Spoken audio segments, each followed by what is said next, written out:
Hello YouTube family. Welcome.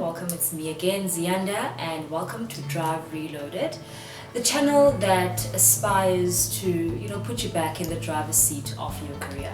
So today I'm very excited about our second show. We've got Milliswa Mjuleni-Ntumba. She's a field service engineer at Varian Medical Systems, South Africa. That sounds like a very serious thing. Milliswa, tell us more about it. Welcome to the show. Thank you, Z, for having me. Yes. So basically, I am a field service engineer, as you've said. I am on the field. I go to customers so that I have our systems installed. Okay. So the systems that I worked on, they are linear accelerators. They give treatment to patients that have cancer. Wow. So our company logo is, or slogan is that we want a world that is free of cancer. So our drive is fighting cancer, and our systems give the dose that is required to a certain portion that has got, cancer. Is it? So they treat that area. They don't treat, they do their best not to treat areas that are healthy. So they want to only treat the tumor.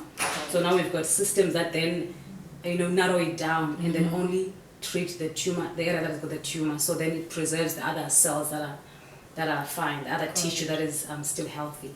So it's a very exciting industry, because I know that it's got a purpose. Is it? So does it mean that you studied engineering in school to actually go into this line of work? Yes. So I studied electrical engineering. Okay. Wow. And then when you have studied electrical engineering, there's many different streams that you can actually be employed in. I studied light current. There's light current and heavy current, so I did light current, but then I can work in any company. So then they would just have to train me on their particular systems, as long as I have the fundamentals or the foundation of electrical engineering. Yes. Engineering for me seems like a very male-dominated industry. I'm sure you've had a few challenges with maybe being the only female in your company at some point, or female leader or senior, in the industry. How would you navigate around that? So I'll just go back first when I was still studying. When you're at varsity, you are free out of your house, your family. You've got that freedom, but then you get to this faculty where it's so serious. Your classes are much longer than the other courses, like business school and so on. So the seriousness starts there while you are learning, because if you're not serious, then you're not going to make it. So yes, it's very much male dominated.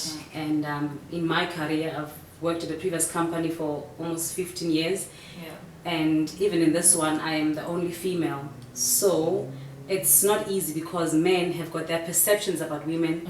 For instance, you might give them the answer or the solution to a problem. They still want to go back and prove it, 2 times. No, did you go through this step and so on, to prove you wrong? In fact, they end up proving you right. So you have to actually work extra hard to show them that this is, I know it. I'm not here. I know what I'm doing, just as you, sometimes even more than what you know. So it needs basically a lot of confidence and a lot of, I would say, pride in yourself, because it's not easy. I mean, having to prove yourself twice or 3 times, every single time, just to, prove that you're right or that you can do the job. It should have, some of its shortcomings. I found that in the beginning, when I joined the team in my previous company, that the guys were quite intimidated to see this tiny person. They're like, oh, how old are you? First of all, what course did you... There's always questions, first from your colleagues before the clients that we're actually servicing. Oh, wow. So, them feeling intimidated at the fact that you are a female. Are you going to do the same thing that we are doing? Really? Do you really have what it takes? So, yes, I had to have the courage and the strength to push, because men can say, or people can say things that are very mean. So I've had to swallow those things and, rise above them. Yes. So I'm not allowing what they're saying to make me believe that that's who I am. Wow. So I've had to fight and persevere in that fight. How old were you when you started? I was 24. 24. and at this time you don't really know much about yourself, and you still have to navigate through the field of engineering. It's Exactly, amazing. because I actually didn't. Yes, I qualified for the job, but I didn't actually go out looking for one. Yeah. So that's the nice thing about engineering, that you don't have to look for work. Work is always there, so they're Yeah. always looking for people. For you. Yeah. And then, so I was sourced, and then that's how I got employed. I went to the interview with some of the ladies from my tertiary institution, and then I was singled out. So then, yes, being young, you don't know. In meetings initially, they would talk about big names, and you're like, oh, what are they talking about? Nobody's filling you in. Yeah. You have to catch up, which means you have to do your own research to Yeah. know what they're talking about. Yeah. So those kind of challenges, nobody was there to walk with you, because men are not as sensitive as women. If there were women, maybe they would have maybe held me by the hand and say, this is actually how you do it. Yeah. But I've had to learn a lot of things on my own. Yeah. And what do you think disqualifies women in the engineering industry? Why do you think women are so easily overlooked in this particular industry? Because men have got a thinking that women are not able. I remember one time I was working on one screening table, and the task at hand was so complex, and I did it alone. Yes, I did ask for a hand in the hospital. That's where I work, in the area of a hospital. So I asked one of the porters to give me a hand with something which was heavy. We were supposed to have been two, but I was alone. And I was able to complete the task. So now he had to go then to do a similar system, to do the same job that I'd done. Yeah. So after he was done, I was like, wow, I didn't know my wife can't do that. So it's like they always picture you as their child or their wife. So which means they don't want their wives to work so hard. Yeah. I must say, today I'm dressed fancy, but normally when I work, I don't. I'm underdressed, yes, because of the kind of physical work that it involves, yes. That you do. And for maybe a young girl that is, and you know what, I don't want to say young girl, because I don't want to single it out to just females, to even males, young guys or females that want to venture out in this industry. What are some of the skills you would say they need to familiarize themselves with, apart from obviously the technical knowledge, but some of the skills and the values and the discipline that they need to familiarize themselves with? Okay, so basically I have the skills, the technical skills to be able to tackle the task at hand, but there is very important skills that one needs. First of all, is discipline. You need to be disciplined because you're working with clients, customers. So customer care is one of the things that actually I was able to perfect, because now I understand that clients, they want you to deliver. You don't want excuses. Yeah. So one is to be committed. You have to be on time. Yeah. If you're not going to be on time, you have to be able to communicate with your customers why you can't be on time, and so on. So those are the kind of skills that one would need to actually also have passion to serve, because I'm serving. So when I go there, I'm a solution. So they need me. So they have to feel that I sympathize or empathize with what they are wanting from me. I understand that they need me to come and repair their machine. Yeah. So you have to be able to think, put them more on yourself. Yeah. So if you're somebody who's willing to serve, then you actually be quite fitting in this industry. So the biggest thing would then be, you need to know how to communicate. You need to be available, of service, and be willing to sacrifice time, because we have to work sometimes, overtime. A lot we are required to work overtime because we're working with healthcare systems. Yeah. So people's lives are at stake. Yeah. So I can't take my time. Meanwhile, somebody needs to be on treatment. Yeah. So they need that treatment daily. So it means I also need to be efficient.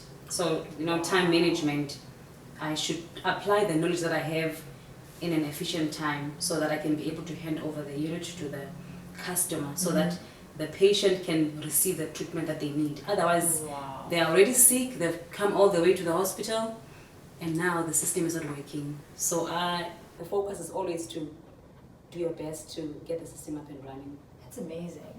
I mean, it's really, really amazing to see what happens behind the scenes. I mean, we always look at these machines, and basically somebody's life could depend on your precision and your discipline, basically, and your focus, which is very amazing. Okay, so now apart from the corporate life, right? Who is Milliswa? Who are you? You know, when you're at home, what So is it that you do for fun? I appear to be very shy. I think I'm shy. Really? But I can talk a lot. I engage easily with people. I love people. Yeah. I love to motivate people. That's Yeah. my passion. I'm driven by seeing somebody smile. And at home, I try and bring the same thing even more, Yeah. with my kids and my Yeah. husband, and also spiritually. I serve God with a passion. I always want to transfer what I have to others and Wow. make them, draw them to what I believe in. Yeah. And those are sort of the values that also carry through onto every other facet of your life. The values that you build with your other relationships, they filter through to every other area, right? Yeah, so in the beginning of my career, I was quite carefree.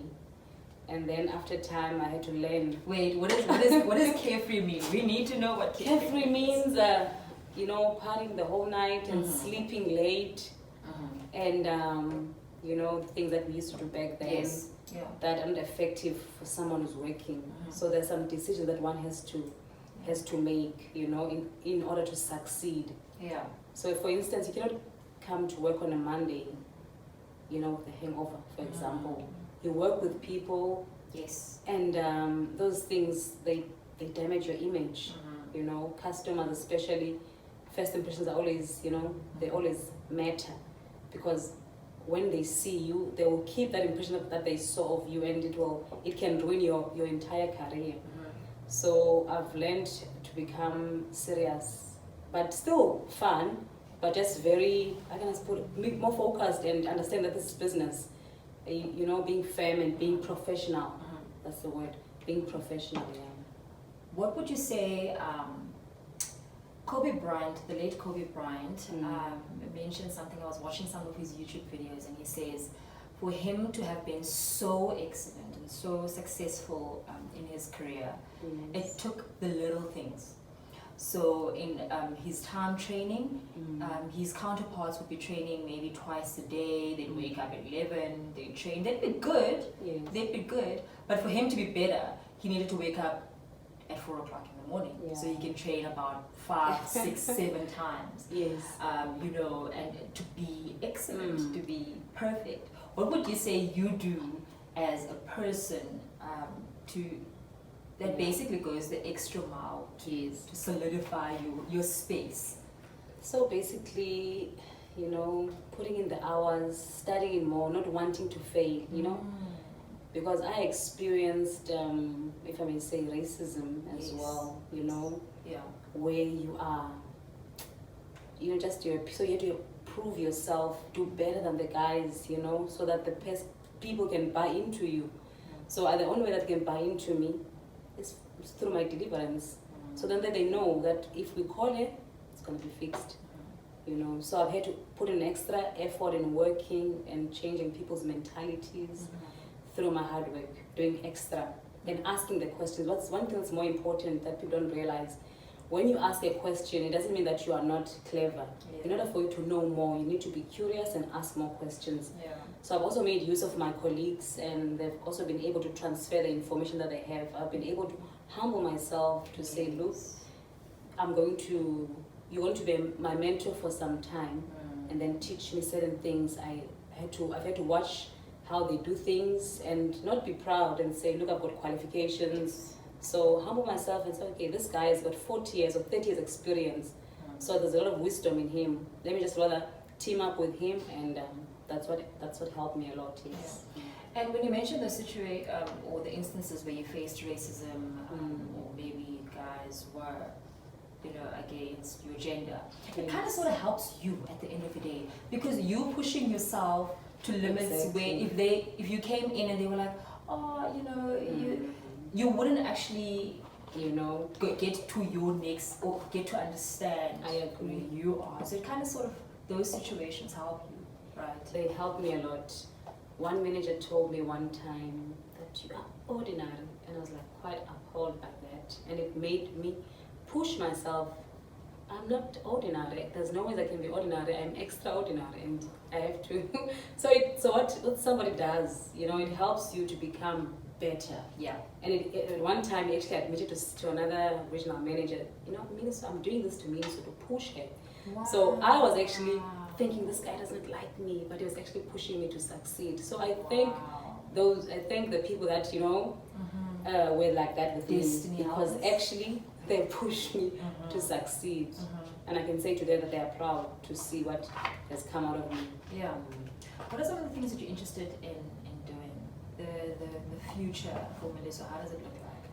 The future for me is to motivate young women, speak, you know, hold seminars, mini conferences, and just speak to women, motivate them, and share my experiences, my story. It starts from there, and then it will grow, inspire them. That's what I hope to be, that young girls need to be inspired. Yeah. Coming from my background with the challenges that I faced, no one was there to inspire me, but I had the strength to push myself, but others are not strong enough to know that if you've had a child, for example, it doesn't mean that life is finished. Yeah. You know, so I want to be that person that will be able to drive people. Wow. Yeah. So there you have it. We are looking forward to the projects, the seminars, and you know, the high teas that Milliswa is going to be holding this year. Look out for those. Yes. Milliswa, just in closing, what would you say to yourself, or your 15-year-old self, who needed to hear the information that the Milliswa now has? What would you say to yourself 15 years ago, and not 15 years ago, when you were 15? When I was 15 years old. And maybe when you were 25, so then you maybe take it up a notch. What would you say? I would say to the 15-year-old, you have everything it takes to succeed. You can be whatever that you want. There's no limitations. You know, that's what I would say. That you are beautiful. Yes. You don't need anybody to tell you that you're not the right tone, you are not the right shape. You are beautiful as you are. You know, the world is waiting for you. And there's so much more that is available for you. Grab every opportunity. Wow. And to yourself when you were, let's say 25, 26, 28. Or would it be the same thing? 25, it would be the same thing, because, you know, at those ages you also experience a lot of challenges, insecurities, and things that you know now you would have done differently at that time. So knowing your identity, knowing that you have what it takes, you can go and do anything that you set your mind and heart to. And what would you say to yourself today? Today, what I say to myself is that the desire that I have, you know, besides my work is my passion as well, but there's also exterior things that draw our attention and love.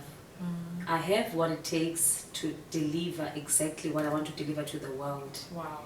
Cast out all fear and just go for it. I mean, Zianda here, I'm very proud of you. You know, you've done it. You've overcome that fear. So I also need to do the same. Wow, I thank you for that. But I just have to tell you that you're an amazing woman. Thank you. You know, I think you don't get told that a lot. Maybe people are scared or intimidated, or, you know, but you're an amazing woman. I think you've overcome a lot. And, you know, we're watching you, and we're learning from you. There's a lot of people, young girls that, you know, want maybe draw strength from you, and some maybe would never have the opportunity to do that.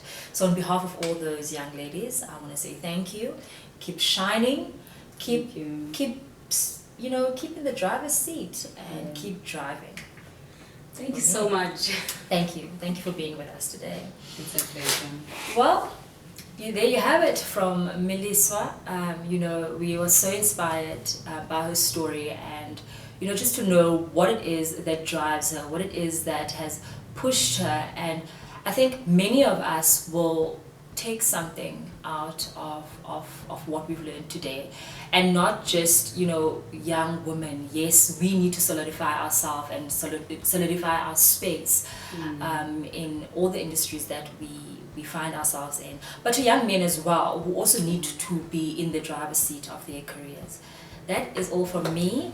I hope that you will subscribe after this. You have to. I mean, hello. Hello. Please tick the like on the bottom of the screen, subscribe to the channel, share the video, you know, comment below, let us know what you think, and tell us maybe what your story is. And remember to always stay in the driver's seat of your own life and drive.